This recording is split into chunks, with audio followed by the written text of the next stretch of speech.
Life is positive എന്ന ഈ പ്രോഗ്രാമിലേക്ക് എല്ലാവരെയും സ്നേഹപൂർവ്വം സ്വാഗതം ചെയ്യുന്നു.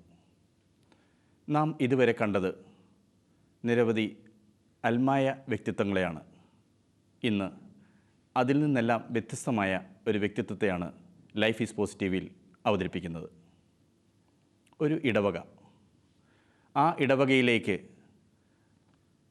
ഞായറാഴ്ചയോ ശനിയാഴ്ചയോ ഉള്ള പ്രാർത്ഥനയെ കൂടാതെ ഒരു ബുധനാഴ്ച ദിവസം ആ ഇടവക വൈദികൻ ഒരു പ്രാർത്ഥനാ യോഗം വിളിക്കുന്നു. അവിടേക്ക് ഇടവക ജനങ്ങൾ മാത്രമല്ല, സമീപ പ്രദേശങ്ങളിലുള്ള എല്ലാ ഇടവകളിൽ നിന്നും പലരും അവിടെ പ്രാർത്ഥനയ്ക്കായി എത്തുന്നു, ആത്മീയ ചൈതന്യം നേടുന്നു.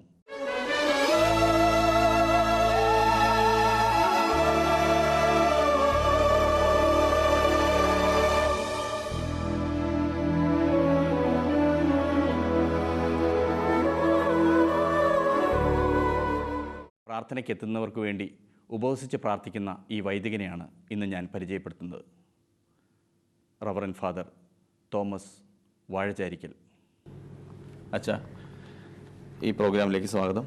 പാലാ രൂപതയുടെ കീഴിലെ കരൂർ പള്ളി ഇടവകയിൽ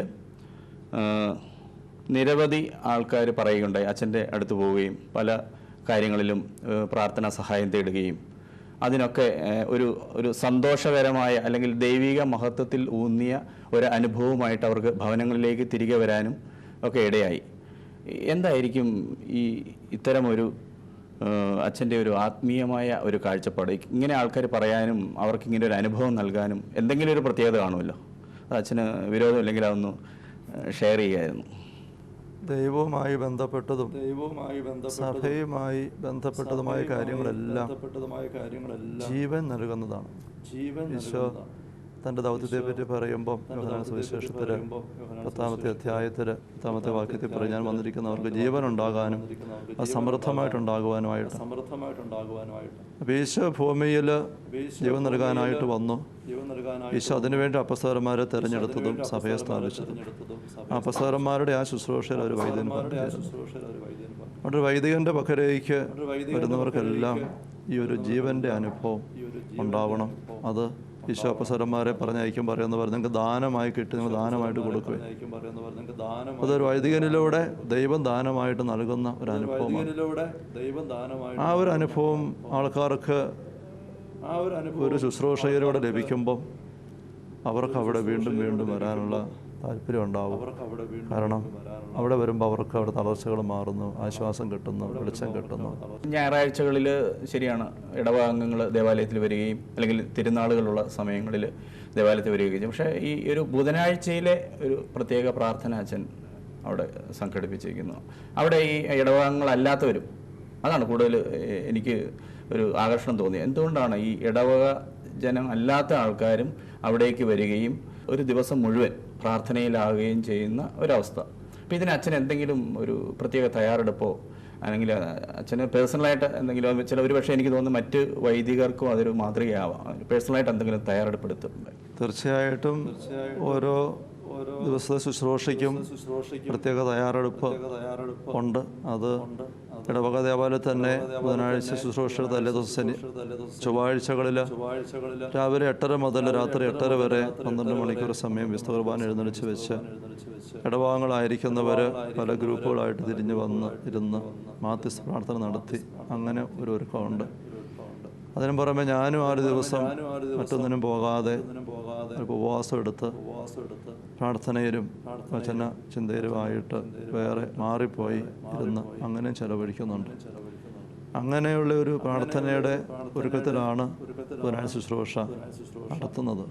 പലരുമായിട്ട് കണ്ടപ്പോൾ പലരും ഷെയർ ചെയ്തൊരു കാര്യം, അച്ഛൻ്റെ ഒരു സാന്നിധ്യം കൊണ്ട് അവർ ഒരു മരണത്തെ ഒരു പുഞ്ചിരിയോടുകൂടി മരണത്തിലേക്ക് കടക്കുവാനായിട്ടുള്ള ഇതുണ്ടായിട്ടുണ്ട്. നമ്മളെല്ലാം സാക്ഷ്യപ്പെടുത്തിയുണ്ടായിരുന്നു. അത് എൻ്റെ സാന്നിധ്യം കൊണ്ട് സംഭവിക്കുന്നതാണ് എന്നല്ല അതിനകത്ത് നമ്മൾ ചിന്തിക്കേണ്ടത്.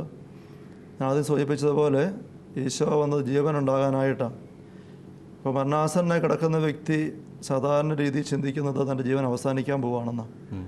പക്ഷെ യഥാർത്ഥത്തിൽ ഈശോ തന്ന സുവിശേഷ വെളിച്ചത്തിൽ നമ്മൾ വീക്ഷിക്കുമ്പം മരിക്കുന്ന വ്യക്തി അവസാനിക്കുകയല്ല, നിത്യമായ ജീവനിലേക്ക് കടക്കുകയാണ്.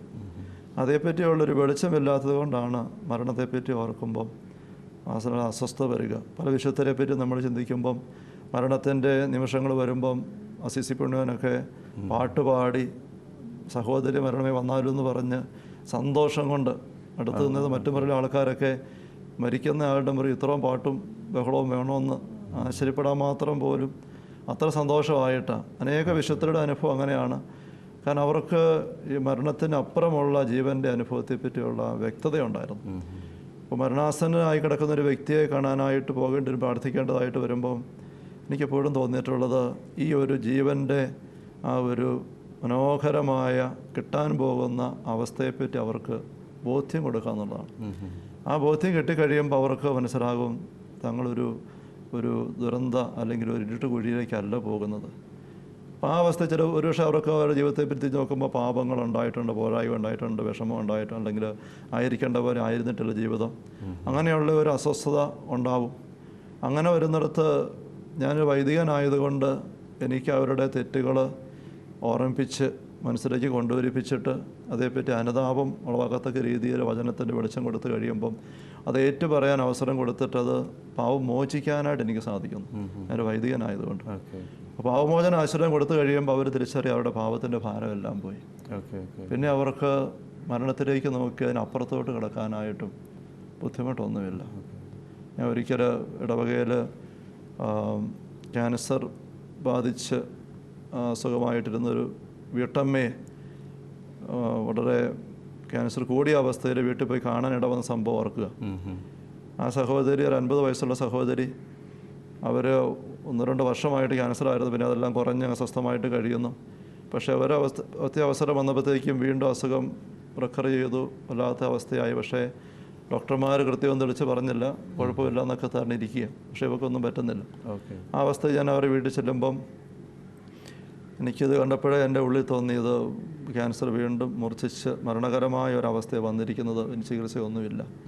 ഞാൻ സഹോദരി സംസാരിച്ച് ഈ ഒരു കാര്യത്തെപ്പറ്റി ഒരു ബോധ്യം കൊടുക്കാനായിട്ട് ശ്രമിച്ചു. അപ്പോഴാ സഹോദരി ചിന്തിക്കുന്നത്, ഇത് ക്യാൻസർ വീണ്ടും മൂർച്ഛിച്ച് ഞാൻ മരിക്കാൻ പോവുകയാണോ, അതാണ് അവസ്ഥ. ഞാൻ പറയും മരണം തമ്പുരാൻ്റെ കയ്യിലാണ്, പക്ഷെ നമ്മൾ ഒരുങ്ങിയിരിക്കണമല്ലോ.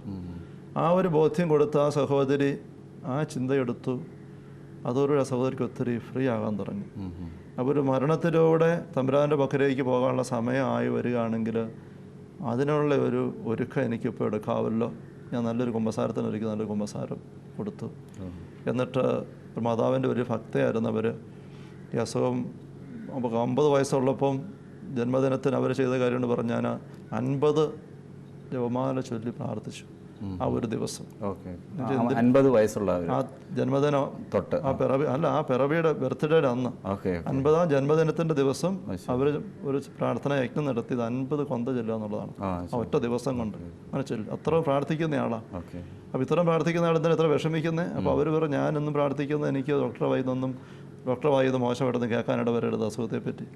ഞാൻ പറഞ്ഞു ഇത്രയും മാതാണ്ട് പ്രാർത്ഥിക്കുന്ന ഒരാൾ മാതാവ് പറഞ്ഞ വാക്ക് വേണ്ട പറയാൻ. അപ്പോൾ അവർ ചോദിച്ചാൽ എൻ്റെ മാതാവ് പറഞ്ഞ എന്നതാ, ഇതാ കർത്താവിൻ്റെ ദാസി നിൻ്റെ ഇഷ്ടം പോലെ അനുഭവിക്കട്ടെ. ഇത് പറയാതെ മാതാവിനോട് ഒത്തിരി പ്രാർത്ഥിക്കുമ്പോൾ അവിടെ ഒരു അല്പം വിരോധാഭാസം ഉണ്ടല്ലോ. അവിടെ ഇനി മുതൽ ഇങ്ങനെ പ്രാർത്ഥിക്കും. ഞാൻ ആ സഹോദരിക്ക് ശരിക്കും പറഞ്ഞാൽ പ്രായശ്ചിത്തം കൊടുത്തത് 50 പ്രാവശ്യം ഇതാ ഞാൻ കർത്താവ് അങ്ങയുടെ ദാസി അവിടുത്തെ ഇഷ്ടം പോലെ എൻ്റെ കുടുംബത്തിന് ഭവിക്കട്ടെ. ഈ പ്രായശ്ചിത്തം കൊടുത്തു. ഈ പ്രായശ്ചിത്തം കൊടുത്തിട്ട് ആ ചെയ്യുന്ന സമയത്ത് ഞാൻ പുറത്തിറങ്ങി ഭർത്താവിനെയും മക്കളെയും കണ്ട് സംസാരിച്ചാൽ പറഞ്ഞത് ഒരു ക്രിട്ടിക്കലായിട്ടുള്ള സ്റ്റേജാണ്, നിങ്ങളത് ഒരുങ്ങണം. അവർക്ക് അതേപ്പറ്റി അവബോധമില്ലായിരുന്നു. തിരിച്ച് ഞാൻ വന്ന് കയറി ഇവർക്ക് ഒത്തിരി വിടുതലായി, ആശ്വാസമായി, സന്തോഷമായി. അപ്പോൾ ഞാൻ പോകാൻ നേരത്തെ ചോദിച്ചു ഇനി ഞാൻ എന്നാ വരണ്ടേ? അപ്പോൾ പറഞ്ഞു ഒരാഴ്ച കഴിയുമ്പോൾ മതിയച്ചാന്ന് പറഞ്ഞു. അപ്പോൾ ഞാൻ പറഞ്ഞു ഇനി ഒരാഴ്ച കഴിഞ്ഞ് ഞാൻ വരുമ്പോൾ ഞാൻ നോക്കും അങ്ങനെ മുഖം ഇരിക്കും എന്നുള്ളത്, ഈ സന്തോഷം ഉണ്ടായിരിക്കണം എന്ന് പറഞ്ഞു. വെച്ചാന്ന് പറഞ്ഞു. പക്ഷെ ഞാൻ പോയി. പക്ഷേ അന്ന് രാത്രിയിൽ അവർക്ക് ഒത്തിരി മുഖം മൂർച്ഛിച്ചു. അവരെ പെട്ടെന്ന് ആശുപത്രി കൊണ്ടുപോയി ICUലാക്കി. പിറ്റേ ദിവസം രാവിലെ എൻ്റെ അടുത്ത ആൾക്കാർ ഓടി വന്ന് വീട്ടിൽ നിന്ന് ഞായറാഴ്ചയായിരുന്നു, 2ാമത്തെ കുർബാന കഴിഞ്ഞ ഉടനെ ഞാൻ ആശുപത്രി ചെന്നു. ഇപ്പോൾ പറഞ്ഞിരുന്ന രോഗിലാരം കൊടുക്കണം. ഇപ്പോൾ പെട്ടെന്ന് തന്നെ ഈ ഒരു അവസ്ഥ വരെ കാണേണ്ടി വരുമ്പോൾ അവർക്ക് വീണ്ടും ഒരു കൺഫ്യൂഷൻ ആയോ എന്ന് എനിക്ക് ശങ്ക ഉണ്ടായിരുന്നു. ഞാൻ ICU കയറി ചെല്ലുമ്പം ചെറിയൊരു ആശുപത്രിയാണ്. അപ്പോൾ അവിടെ എന്നെ പ്രതീക്ഷിച്ചവർ ഈ രോഗികളെ കൊടുക്കാൻ വേണ്ടി ഒരുക്കി അടുത്തിരിക്കുകയാണ്. പക്ഷെ ഞാൻ കയറി ചെന്ന് ഈ രോഗിയെ നോക്കിയപ്പോൾ ആ രോഗിയുടെ മുഖത്ത് കണ്ട പ്രസന്നതയും സന്തോഷവും കണ്ടിട്ട് ഞാൻ വിചാരിച്ചു ഇത് വേറെ രോഗിയാണ്. ഞാൻ വന്നിട്ട് അന്വേഷിക്കുന്ന രോഗി അപ്പുറത്തെ കേട്ട് നോക്കി അത് കുറച്ച് പ്രായം ചെന്ന ഒരാളാണ്. അപ്പോൾ വീണ്ടും ഞാൻ ഇയാളെ നോക്കിയപ്പം എനിക്ക് മനസ്സിലായി ഇത് ഇന്നലെ കണ്ട ആൾ ഇന്നലെ കണ്ടതിന് ഒത്തിരി നല്ല വ്യത്യാസം. സന്തോഷമായിട്ട് കിടക്കുന്നു. അപ്പോൾ സിസ്റ്റർ ഇങ്ങനെ ഒരാളെടുത്ത് തരികയാണ് രോഗിരാൻ കൊടുക്കാൻ. വേറെ നോക്കിയപ്പോൾ അവർക്കൊരു കലക്കവും ഇല്ല. അപ്പോൾ ഞാൻ പിന്നെ രോഗിരാൻ കൊടുത്തു. എന്നെനിക്ക് വിശ്വാസം വരാത്തതുകൊണ്ട് ഞാൻ പിന്നെ ബാക്കിയുള്ളവരെല്ലാം പുറത്തിറക്കിയിട്ട് തന്നെ ചോദിച്ചു, എന്നാ കൊണ്ട് വിശേഷം പറയാൻ? ഒന്നുമില്ല. അപ്പോൾ രോഗിരാനൊക്കെ സ്വീകരിക്കാൻ സന്തോഷം വെച്ചാൽ ഭർത്താവിനോട് സംസാരിച്ചു. ഇനി വല്ലതും വേണ്ടാനുണ്ട്? ഒന്നുമില്ല. എനിക്കിവിടെ ഒന്നും ചെയ്യാനുണ്ടായിരുന്നില്ല. ആ രാത്രിയിൽ അവർ ശാന്തമായിട്ട് മരിക്കുകയും ചെയ്തു. ഞാൻ ആ ശരപ്രസവം പറഞ്ഞു എനിക്കിവിടെ അസൂയ തോന്നുന്നു പറഞ്ഞു. കാരണം അതുപോലെ ഒരുങ്ങി മരിക്കാൻ. അപ്പോൾ ശരിക്കും ഈ മരണത്തിലൂടെ കിട്ടുന്ന ജീവൻ്റെ ആ ഒരു മനോഹരമായ നിറവ്, ദൈവത്തിൻ്റെ ആ സാമീപ്യം, ഇതേപ്പറ്റിയുള്ള ബോധ്യമില്ലാത്തത് കൊണ്ടും പിന്നെ ഈ പാപത്തിൻ്റെ സാന്നിധ്യം വഴി ഒരുക്കമില്ലായ്മ കൊണ്ടും ഒക്കെയാണ് പലപ്പോഴും ഈ മരണത്തിൻ്റെ മുമ്പിൽ ഇങ്ങനെ പതറിപ്പോകുന്നത്. ഈ ഒരു ബോധ്യം കൊടുത്തു കഴിയുമ്പോഴത്തേക്കും അവർ നല്ല സന്തോഷത്തിൽ വരുന്നതായിട്ട് കാണാൻ സാധിക്കുന്നു. മരണത്തിൻ്റെ കാര്യം പറഞ്ഞപ്പോൾ ഒരു ചേട്ടനിവിടെ സാക്ഷ്യം പറഞ്ഞതുപോലെ പറഞ്ഞിരുന്നു. അതായത് ഹോസ്പിറ്റലിൽ ഹാർട്ട് അറ്റാക്ക് വന്ന് കിടക്കുകയായിരുന്നു. അപ്പോഴാണ് മകൻ മരിക്കുന്നത്. അപ്പോൾ അത് അദ്ദേഹത്തെ ചെന്ന് ബോധ്യപ്പെടുത്താൻ ആരും ഉണ്ടായിരുന്നില്ല. കാരണം ഹാർട്ട് അറ്റാക്ക് വന്ന പേഷ്യൻ്റ് അല്ലേ. അപ്പോൾ അവിടെ അച്ഛൻ എത്തി ഒത്തിരി ആശ്വാസമായി അവർ ഈ മകൻ മരിച്ചു എന്നുള്ള തിരിച്ചറിവ് ഉണ്ടാകുകയും ചെയ്തു. അതുപോലെ തന്നെ മരുമോൾക്കും അതൊരു ആശ്വാസമായി എന്ന് പറഞ്ഞിങ്ങനെ സാക്ഷ്യം പറയുകയുണ്ടായി. അതെന്തായാലും ആ സംഭവം ഒന്ന് പൾസ് മേക്കർ വെച്ച് ആശുപത്രിയിൽ മെഡിക്കൽ ടെസ്റ്റിൽ എറണാകുളത്ത് ഈ ഓപ്പറേഷൻ കിടക്കുമ്പോഴാണ് ഈ മരണം ഉണ്ടാകുന്നത്. അപ്പോഴും ഇവരെൻ്റെ അടുത്ത് പതിവായിട്ട് കുമ്പസാരിക്കുകയും ഞാൻ കൊടുക്കുന്ന വചനം എൻ്റെ ഇടവക്കാരായിരുന്നു സ്വീകരിക്കുകയും ചെയ്ത് പോകുന്ന ഒരു കുടുംബമായിരുന്നു കൊണ്ട് ഈ കരൂരല്ല അല്ലല്ല, ഞാൻ നേരത്തെ ആയിരുന്നു ഭർത്താൻ ഇടവകയിലാണ് കുടുംബം. അപ്പോൾ അവിടെ അങ്ങനെ ഒരു ആത്മീയബന്ധം ഉണ്ടായിരുന്നു, വചന വെളിച്ചം ഉണ്ടായിരുന്നുകൊണ്ട് എടുക്കുന്നവരായിരുന്നുകൊണ്ട് എനിക്ക് അവരെ അടുത്ത് ചെന്നപ്പം ഒരു പ്രത്യേകിച്ചൊരു ഇൻട്രൊഡക്ഷൻ തമ്പുരാനെ പറ്റിയോ വചനത്തെ പറ്റിയോ നിത്യതയെ പറ്റിയോ ആവശ്യമില്ലായിരുന്നു. ഞാൻ അടുത്ത് ചെന്നിരുന്നു, ഒറ്റയ്ക്ക് മുറിവാക്കിൽ ഇറക്കി വിട്ടിച്ച് ചേർത്ത് പിടിച്ച് ഞാൻ അടുത്തിരുന്നു. ഈശ്വരെ പ്രാർത്ഥിക്കാമെന്ന് പറഞ്ഞ് പ്രാർത്ഥിച്ച് വിശേഷമൊക്കെ ചോദിച്ചു. എന്നിട്ട് ഞാൻ നേരെ ശാന്തമായിട്ട് ഈ ഒരു കാര്യം മുഖത്ത് നോക്കിക്കൊണ്ട് പറഞ്ഞു, മോന് അതച്ഛൻ ഇങ്ങനെ ഇന്നലെ വൈകുന്നേരം അറ്റാക്ക് വന്ന് മരിച്ചു, ഈശ്വര പക്കലേക്ക് പോയിരിക്കുക, പ്രാർത്ഥനാപൂർവ്വം എടുക്കണം, സാധിക്കും.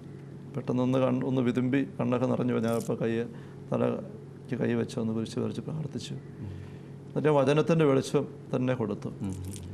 ജോബിൻ്റെ ആ ഒരു ചിന്ത ചേട്ടൻ പങ്കുവെച്ച ആ ചിന്ത തന്നെ ഞാൻ പറഞ്ഞു, ദൈവം തന്നു, ദൈവം എടുത്തു, അവിടുത്തെ സ്തുതി ഉണ്ടാവട്ടെ. ഇവിടെ ജോബ് പറയുന്നുണ്ടല്ലോ, ദൈവത്തിൻ്റെ കരങ്ങളിൽ നിന്നും സന്തോഷകരമായ അനുഭവങ്ങൾ നമുക്ക് സ്വീകരിക്കാമെങ്കിൽ എന്തുകൊണ്ട് നമുക്ക് വേദനയുള്ള അനുഭവങ്ങൾ സ്വീകരിച്ചുകൂടാ? ഇങ്ങനെയുള്ള കുറച്ച് ആത്മീയ ബോധ്യങ്ങൾ കൊടുത്തു കഴിഞ്ഞപ്പം ഞാൻ അത് സന്തോഷത്തോടെ സ്വീകരിച്ച് ഞാൻ കുറച്ചുകൂടെ പ്രാർത്ഥിച്ചു. ഞാൻ അങ്ങനെ ഇരുത്തിയിട്ട് ഞാൻ പിന്നെ അപ്പുറത്തെ മുറി പോയി അമ്മച്ചിയെ കണ്ട് വേറെ ഇതുപോലെ തന്നെ സംസാരിച്ച് അമ്മച്ചിയെ ഒരുക്കി പിന്നെ ഒരുമിച്ച് കൊണ്ടുവന്നു.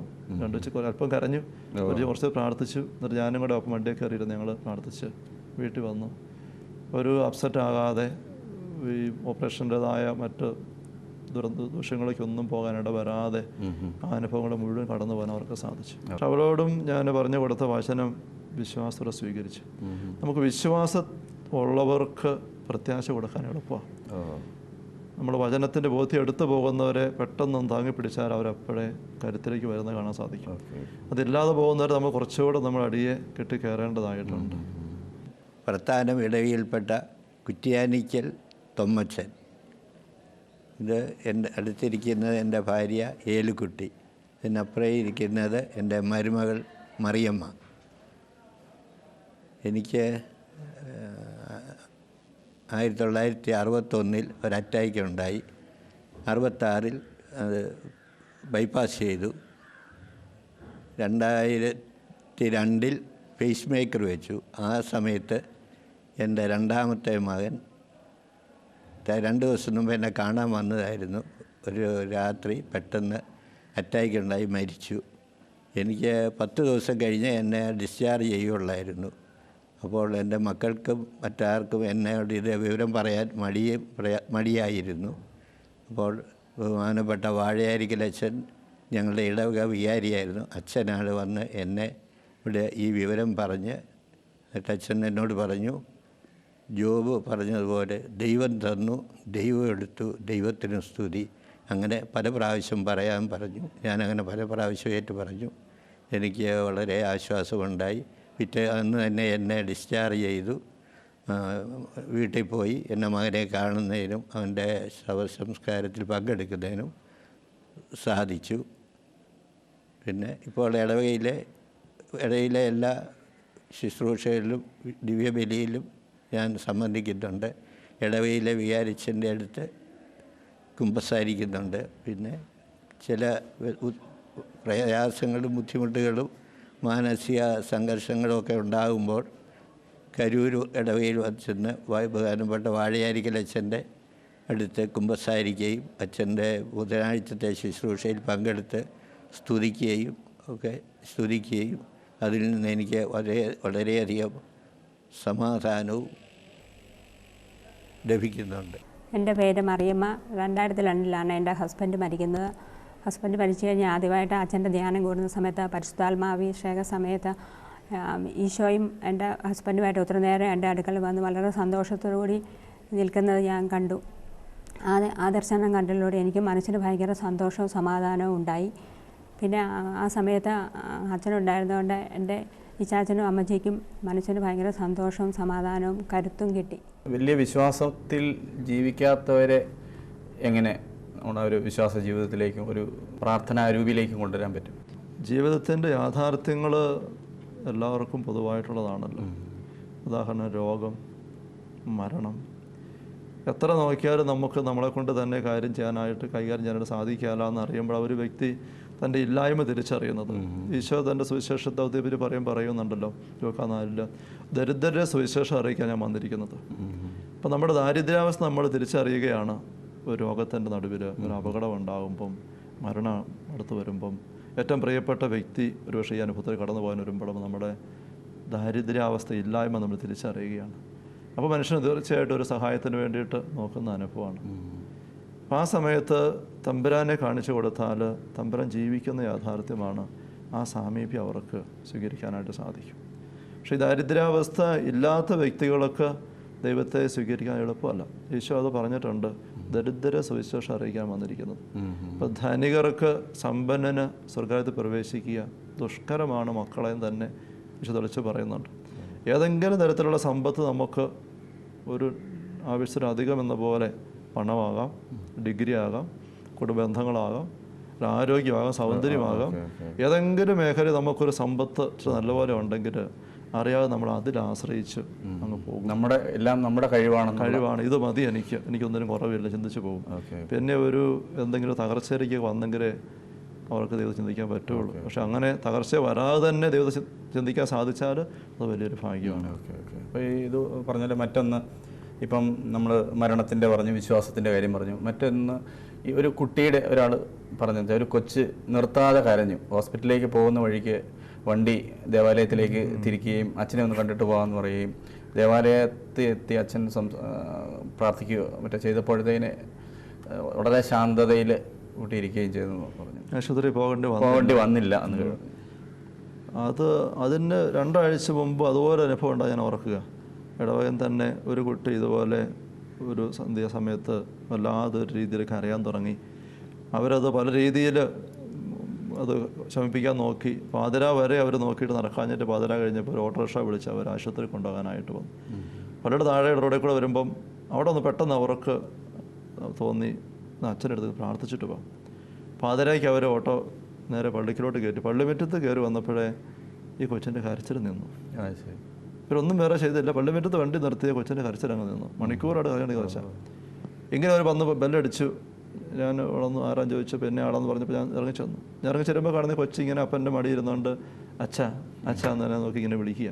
ഞാൻ ചോദിക്കുക എന്നാ വിശേഷം? എന്നാൽ പക്ഷേ മണിക്കൂറുകളായിട്ട് ഇതാ കൊച്ചു ഭയങ്കര കാറിച്ചേർന്നു.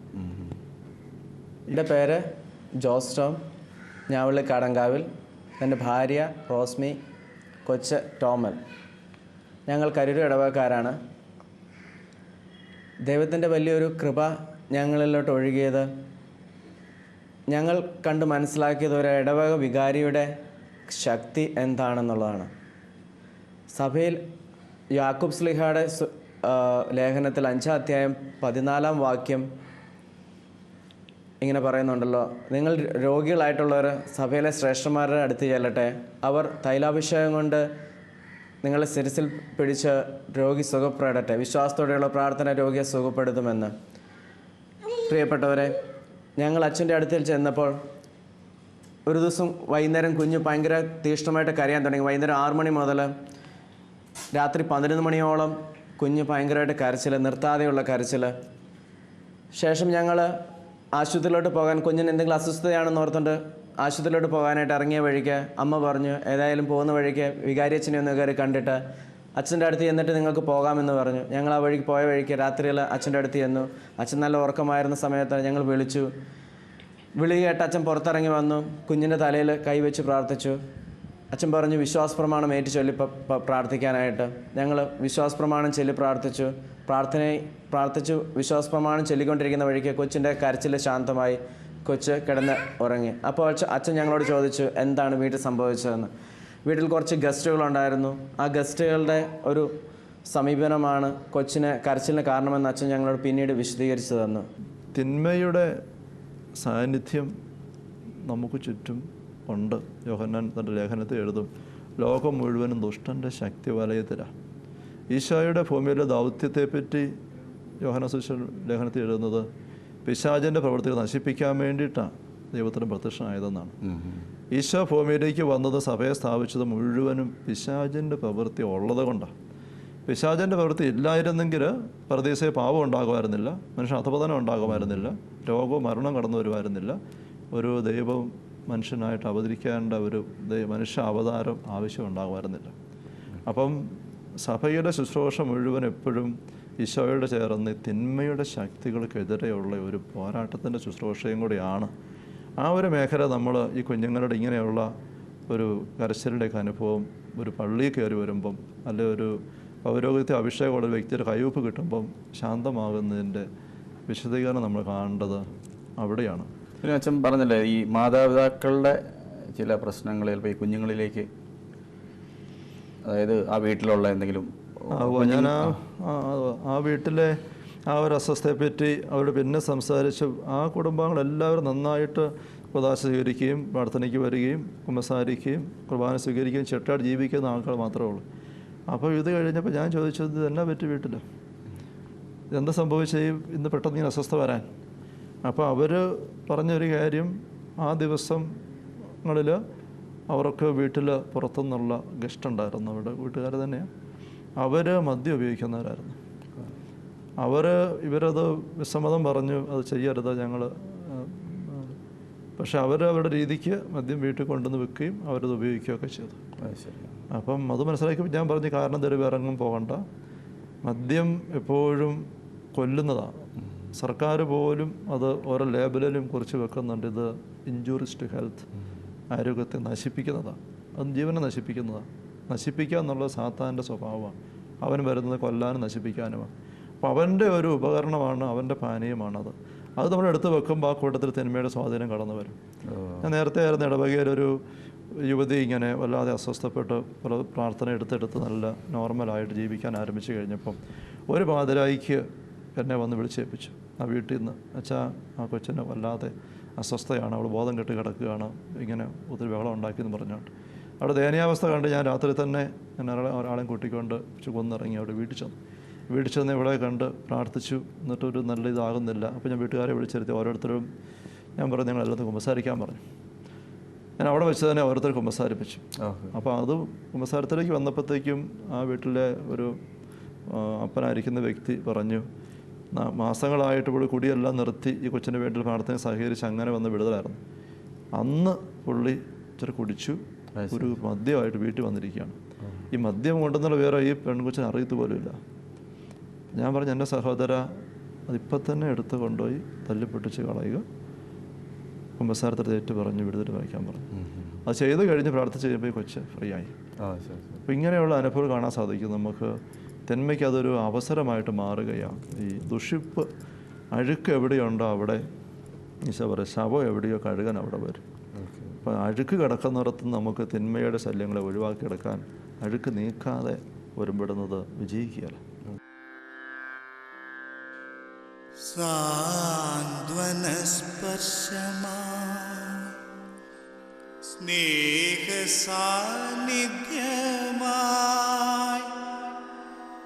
സഹജ സ്നേഹത്തിൻ പ്രവാചകനായി